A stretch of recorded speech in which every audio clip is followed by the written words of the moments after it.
Go inside the Crimson Tide. Tider Insider TV with Rodney Orr and Gary Harris.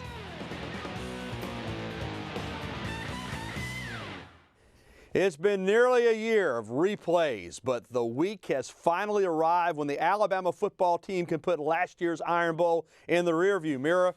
It's Auburn week, and Alabama has everything to play for as they come into Saturday's game as the top-ranked team in the country.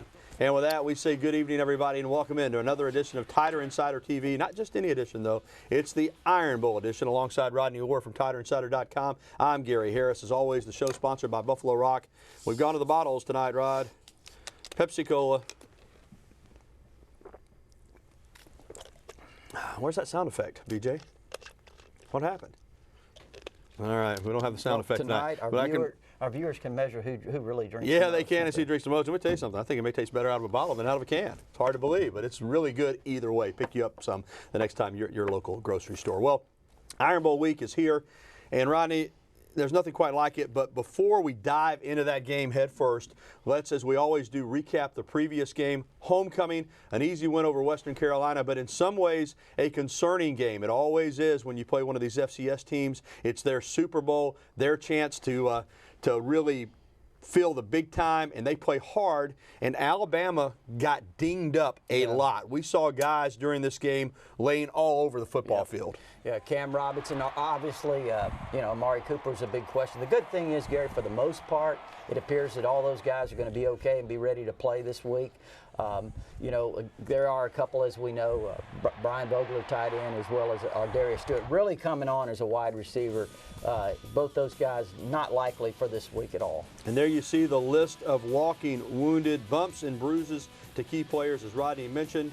Stewart and Vogler are very questionable for this game. Everybody else you see on the list should be able to play, but as Coach Saban always likes to say, at this point in the season, very few people are 100% on any team. Well, absolutely. So you just have to play through some injuries, and I know Alabama will play through the pain on Saturday night in this upcoming game. So let's get into it. Auburn comes in with 3 losses this season, not really where they thought they would be, Rodney. They thought they would have a chance to win the national championship. Their motto was 13 seconds. They were 13 seconds short a year ago. 3 losses, and quite honestly, probably could have 5 losses. But this is still a dangerous team with that Gus Malzahn coordinated offense and athletes all over the field. Let's talk about this game. There you see some Alabama practice from yesterday dealing with the injuries, but for Alabama, it is the Iron Bowl, but this Auburn team, 3 losses are not very, very dangerous. Very dangerous, Gary. They're a team that offensively, though they maybe haven't been quite up to snuff the last couple of weeks, they certainly are very explosive. We know about Nick Marshall. We know about their running game with Cameron Artis-Payne. He has over 1,400 yards rushing. Those 2 guys, Nick Marshall and Cameron Artis-Payne, have combined for 22 rushing touchdowns. How do you like that? Now, Alabama on the flip side of that defensively, you know how many touchdowns they've given up all year? Not a lot. 2. How do you like that? I'm glad you pointed that stat out. Oh, there you go. That's why people turn to you. Well, here's the play that Alabama fans, players, and supporters are just sick of. The kick six, a one-in-a-lifetime type of play. Auburn went in on the final play of the game with 1 second to go on what was officially a 100-yard missed field goal return by Chris Davis. About 109, he caught it in the back of the end zone. Now, Alabama players and coaches are ready to put this behind them, but Nick Saban said everybody knows what happened, but it won't necessarily be a point of emphasis this week. Forget about last year, and just knowing that we worked so hard this year, and don't let this game stop us from our dreams. And what we gotta realize that it's the little things. It's always, in every big game, it always takes the one play, 2 or 3 plays that determine how the game's gonna turn out. And we just want to be them guys that win the game, win them plays to win the game. The thought is there, but we try not to focus on it. Just like I said before, we trying to approach this game like we've been doing all year, and not get too focused on emotions and making it kind of a revenge game. We just gonna come out and try to play to the best of our ability. Well, obviously that was Blake Sims and Cyrus Jones, but the Saban message has been clear to the players. We know what happened, but this is a different year, a different game. Now, Here's a look at the last 3 times this game has been played here at Bryant-Denny Stadium. Some good and some bad. 2 dominating shutouts for the Tide in 2008 and 2012. 36-0 and 49-0. But sandwiched in between those games, one of the more improbable comebacks in series history. Auburn down 24-0 and doing nothing in the first half. Rallied to win 28-27 with Cam Newton in 2010. Auburn went on to win the national championship. Still, Alabama, even with the kick 6 last year, has won 4 out of the last 6 in the rivalry. Now, you pointed out some numbers. I want to point out a couple to you. Saban is just 4-3 against Auburn. But in those 3 losses, Auburn has won by a combined 14 points. 7 the first year, 1 in 2010, and then last year by 6 on the final play of the game. In the 4 Alabama victories, you know what the point differential is? I haven't added it up. 118 points. Wow. And one of those was a 5-point game in 2009, but 36-0, 42-14, and 49-0. Now, why do I say that? Well, when Alabama has lost the game in 2007, the next year they came back and won 36-0. In 2010, they came back the next year and won 42-14. So if you want to play a trend, Alabama is due to win big. Yeah, I mean, yeah. That doesn't really matter, but that doesn't really matter. But if you want to look at the trends, but again, I mean, when you look at this game, you know, both these teams are going to be ready. They're going to be prepared. You look at Auburn. People know that they've maybe kind of been struggling the last few weeks, Gary. But at the same time, I mean, this is an opportunity, the way they look at it, to finish their season strong because they had high expectations and hopes. They expected to be going to the playoff. They expected to, you know, certainly compete for the SEC West and be in the SEC championship game. So again, it's been a little bit of a disappointment for them. Nothing would top beating Alabama. You know, Rod, not every team has a Nick Marshall, has a Cameron Artis-Payne, has a Sammy Coates or a Duke Williams. But unlike when Coach Malzahn first came to Auburn as the offensive coordinator, and even last year, Alabama now is accustomed to playing these type of offenses. They played, as Nick Saban likes to call them, a fastball offense this past week against Western Carolina. So they've seen this style of play a lot more. They're used to playing against it now. And as Coach Saban said on Monday, last year they did a pretty good job. You know, Auburn had 21 points with 59.5 minutes played in the game, 30 seconds to go in the game. They had held Auburn to 21 points. Now, in the final 30 seconds, they scored 13. But last year's game, you see 34 points. But for the most part, Alabama did a pretty good job against that offense. Yeah, I thought they did. You know, going back and looking at that game, obviously Auburn took a 7-0 lead. But, you know, Auburn really didn't score the rest of the first half till right before they put a good drive together right at the end of the first half when Alabama was up 21-7. And then they came out in the second half. They took the opening possession, put a nice drive together to tie the game at 21. But after that, Alabama shut them down the rest of the second half until the very end when Auburn made the drive to tie it up at 28, and then we know about the kick 6. Yeah, absolutely. Give Auburn credit. They made the plays to win the game. Alabama did not. Well, much more to come, including throughout the show. We'll glance into Iron Bowl's past. You'll want to stay tuned for those great finishes. And next, we'll break down things from the Auburn side.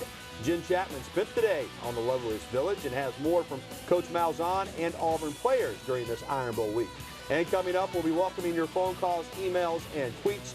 205-348-WVUA. That's 348-9882 is the number. Email us at TITV@WVUATV.com or reach out to us on Twitter using the hashtag TiderinsiderTV. We'll be right back with the only show that takes you inside the Crimson Tide, the award-winning Tider Insider Television.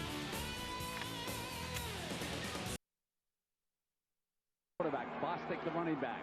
Off a fake, White looks left, high, intercepted. Teague picks it off, and he's going to go the distance.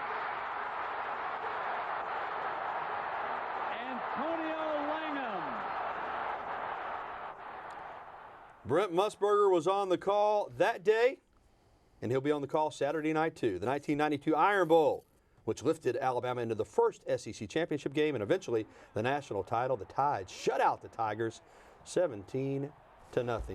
And that play right there was the big one. Langham get that pick 6 when it was zip in the third quarter, right? Yeah, big play. Auburn driving. I'll never forget it. Yeah, so some great Iron Bowls past that we'll continue to relive. Well, speaking of Auburn, our very own Jen Chapman spent the day along with Keith Dobbins down on the plains, and she has this report from Auburn's Media Day. Just 2 days after families will come together to give thanks, some families will be divided. It's Iron Bowl week, which means trash talk is at an all-time high across the state of Alabama. Auburn head coach Gus Malzahn says, it's Auburn, it's Alabama, it's 365 days a year. It's finally here. you know, in my opinion, the best rivalry in college football. Playing the #1 team in the country at their place. This will be the 5th time we've played a top 20 team on the road, so hopefully that experience will help. I mean, we went through some tough times, but this is the Iron Bowl, and you know, we got a lot of character on this team, and I expect our guys to be ready to play, and I know they're excited to play, and that's what makes this rivalry, you know, that much more special. And I know they'll be ready. I know our guys will be ready, and we'll see who wins. This is the best rivalry in college football, and especially at my house, my brother have played at Alabama. I mean, I want to be able to, you know, to keep the upper hand in that ordeal for another year. But I mean, this is the game you look up to year round. This is what you go home and you can at least have a backbone on something. And I mean, it's just, you know, there's no other game like it. Auburn players saying the pressure is on the #1 ranked Tide to fend off the Tigers. We know all eyes will be on Tuscaloosa on Saturday night. Reporting from Auburn University's campus, Jen Chapman for Tider Insider. Thank you, Jen. Rodney, I'm not buying it. I don't blame Auburn for spinning it. All the pressure's on Alabama, but, you know, this is the Iron Bowl, and, yeah, they've got 3 losses, but there's pressure on them to finish out this season when they talked about winning a national championship. So there's a lot of pressure on the Tigers as well. Granted, they have no shot to get to Atlanta and get in the championship, but I don't blame them for trying to play that card, but I guarantee you they want to win this game just as badly as Alabama does. No, and there is pressure on both sides, Gary. And again, I mean, there was a lot of talk that, you know, Gus Malzahn was kind of taking the state over. There was a lot of big expectations from Auburn fans. They really were convinced that, you know, Gus Malzahn was the answer. And I'm not saying he's not. That's not what we're saying here. But they expected more than 3 losses this year. This game, if they were to lose this, 4 losses in the regular season, they certainly weren't expecting that. And, you know, it's difficult to lose to Alabama. You know, Ronnie, the talk has been, well, you have to outscore Auburn. You can't shut them down. Well, Georgia shut them down. They scored 7 points in the game and got beat 34-7. So even though they're still very potent potentially offensively, it does look maybe people are starting to figure out this offense and find ways to keep them off the scoreboard. A lot of talk about their defense not stopping people, but against Georgia, they didn't get it done offensively at all. Yeah, and again, you know, they've had some issues, Gary. You know, obviously Duke Williams hasn't played. I think that's hurt them. They've gotten out of sync a little bit offensively. You know, their running game, while it's solid, you know, and Cameron Artis-Payne, again, he's got 1,400 yards. But, you know, maybe it isn't quite as good as what it was last year. You know, Trey Mason certainly was outstanding. And, again, I know Cameron Artis-Payne's having a great year. But, you know, the big thing is this. They've turned the ball over. Yeah. They didn't do that last year. And for Auburn, a big question about Duke Williams, their big junior college transfer at wide receiver. Will he play? Will he not play? Probably be a game-time decision. All right, much more coming up on Tider Insider TV, including more Iron Bowl memories. And next, we'll be welcoming your phone calls, emails, and tweets. Again, the information on the screen on how you can go ahead and get in touch with us right now. In fact, I would encourage you to call now if you want to get through, because I know we're going to have some interesting phone calls because it is Iron Bowl week. The Tide has waited all year for a chance at payback. They'll get it on Saturday night at Bryant-Denny Stadium, and we're back after this. Riddle is the running back. 2 wideouts right, 2 wideouts left. Shotgun, Kitchens gets the snap, throws left, Riddle makes the grab 5, angles right, 3, 2, 1, touchdown, touchdown, touchdown with 26 seconds to go. Left, Craig steps up, the clock is at zeros. He throws ball. In Gene Stallings' final Iron Bowl, Dennis Riddle's 4th quarter touchdown pass from a catch from Freddie Kitchens gave the Tide the victory, and Gene Stallings finished with a 5-2 record in the Iron Bowl game. That's pretty good. All right, here's the new college football playoff poll released earlier tonight. It's the same as last week in the top 4. Alabama still #1, followed by Oregon, Florida State, and Mississippi State. The first 2 out, TCU and Ohio State. All right, it's time to go to the Med Center hotline and take some phone calls. Rodney, first up tonight is our good buddy Trey there in West Blockton. Hey, Trey, what's going on? Guys, I'm going to preface what I really want to talk about by saying I'm kick sick of the kick six. I think I speak for, you know, Alabama fans across the board. And but I want to go off the grid for a second and talk about Arkansas and FSU. I mean, especially considering the conference and the division in which they play, maybe the most impressive 6-5 team ever, and, you know, college football, of course. And FSU, you know, conversely, maybe the least impressive undefeated Power 5 conference team ever. I don't know. Trey, Thanks, guys. You're welcome. You make some good points there. Arkansas is really a football team. If they played in another conference, maybe they're battling for a conference championship. So I'm not going to disagree with you there. I think they're a really good team. Now, in fairness, I'm going to be honest with you. I know what you're saying about Florida State, and part of me wants to agree, but I remember in 1992 when the same thing was being said about Alabama. They were the worst 8-0 team, then the worst 9-0 team, then the worst 10-0 team, then the worst 11-0 team. When you win every week, let me tell you something, that's hard to do, and you deserve credit. And I will say this, if Florida State, and it looks like they're going to, but if they get into the playoff, they're a dangerous team because like Jimbo Fisher says, like him or not, they know how to win games. They've won 27 in a row, and they're talented. They've got a quarterback that knows how to make plays. I'm not discounting that they have not been impressive at times this year, but you cannot minimize what it takes to win games every week. They've had a lot of pressure too, Gary. And again, you talked about Jameis Winston. Trey, the guy produces on the football field. He produces when his team's behind 21-0. He brings them back. He's done it repeatedly. And also, Gary, they're very athletic. They've got a lot of really good players. You talk about the defense. Maybe they haven't been as good, but they're still very athletic. Yeah, they're going to be a tough out for anybody, no doubt about it. All right, let's go to Wood Alley and talk with James. Hey, James, what's going on? Roll time, buddy. Yes, sir.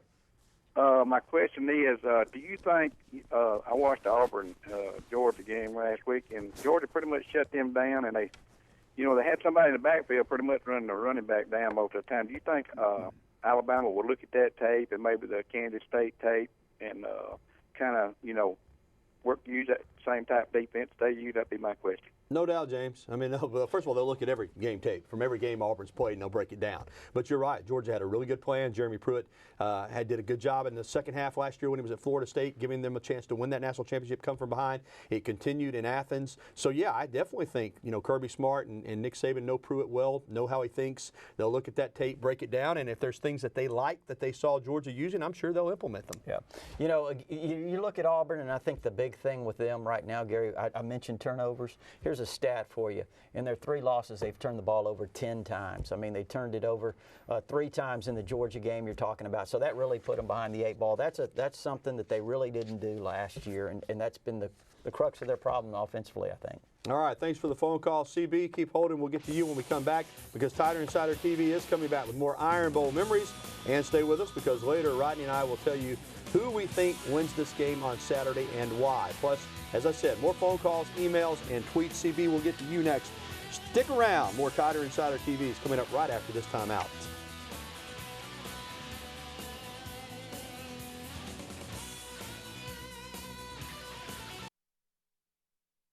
A 52-yard try. The clock will not start till the ball is snapped. There is the snap, the kick. It is in the air. It has distance. It's good! It's good! It's good! It's good! It's good! It's good! Van Tiffin has won the ball game. Alabama has beaten Auburn.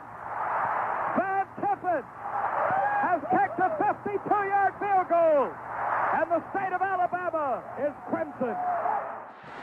Well, before kick 6, there was simply the kick in 1985. What a call by Paul Kennedy and Doug Layton. Rodney, I was videoing for the Ray Perkins show in the press box, and I kid you not, when that kick went through, that press box at Legion Field was shaking. Well, my tripod was shaking. It was shaking.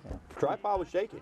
Now, what people might not remember about that, Kevin Porter was offside. Yep. So if Tiffin had missed it, he would have had a crack from 47, but it's just better that the 52-yarder went through anyway. Yeah.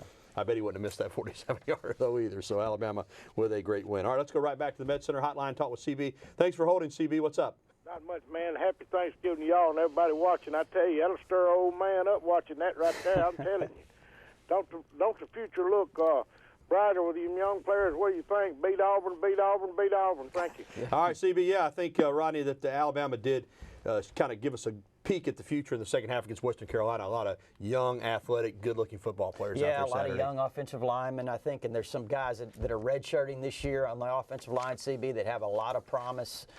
So certainly, you look up front offensively, defensively, you saw guys like Josh Frazier, Deshaun Hand, Rayshawn Evans, just a lot of young players playing. And how about Tyron Jones? Even Alti Tenpenny played some there. Gary looked good. And some of the young receivers, I mean, Darius Stewart really coming on from Fultondale. I think he's got a chance to really be a big-time playmaker. Robert Foster looked good. Of course, Chris Black had a really good day. Yeah, Chris Black looked good. O.J. Howard made a great catch down the middle. And looking forward to next year in terms of the quarterback, I thought Jacob Coker looked better.